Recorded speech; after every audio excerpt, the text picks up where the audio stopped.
К Рождеству Христову в художественной галерее Камрата была презентована книга, в которой собраны колядки на гагаузском языке различных авторов, в том числе народного сочинения. Гагаузская культура уникальна.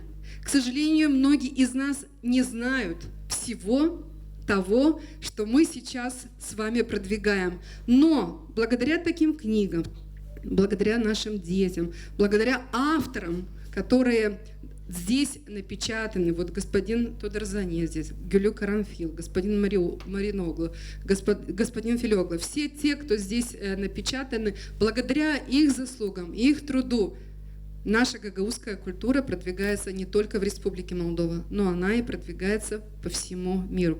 Над изданием сборника работала целая команда под руководством начальника Главного управления культуры Марины Семеновой. Колядки сопровождаются красочными изображениями, авторы которых являются воспитанники художественных школ Камрата, Чудерлунги и города Волконешты.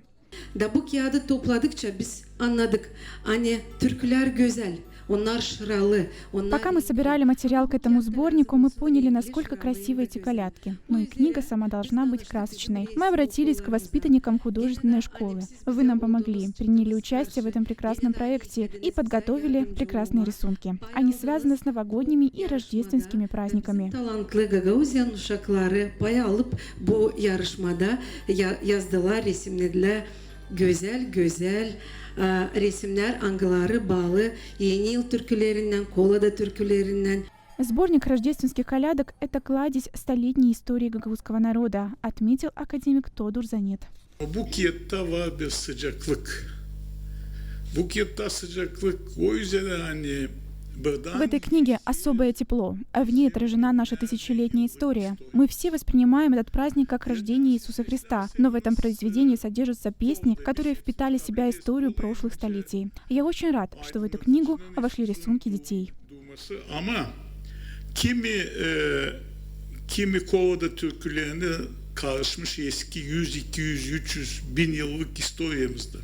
O da var. Ben pek sevineyim hani siz almışsınız, uşaklar da resimlemişsiniz bunları.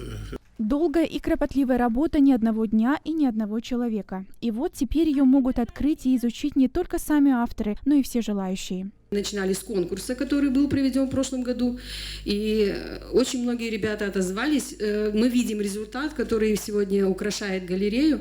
Это работы детей, наших воспитанников, всех наших детей, потому что все дети – это наши дети, и они самые талантливые в любых областях.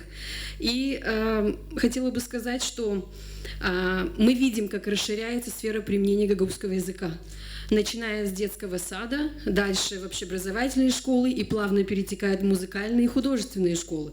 Мы говорим о том, что гагаузская культура может быть материальной и нематериальной. На мероприятии юные художники получили в дар готовый сборник, в котором есть частичка их творчества. Они поделились впечатлениями. Я хотела поучаствовать, вообще нарисовать картину, написать. Зима, вот как я вижу зиму и холоду. И вот так получилось, что она попала сюда, в этот сборник. Я очень рад и доволен, что моя картина попала сюда. Я решила принять участие в этом конкурсе, потому что мне хотелось нарисовать именно эту зимнюю картину с людьми, которые калядуют. Сначала я вообще хотела нарисовать другую, но решила именно эту. Я очень рада, что попала в этот сборник. Мария Статова, Владислав Табачук, Мария Казаку, ГРТ Новости.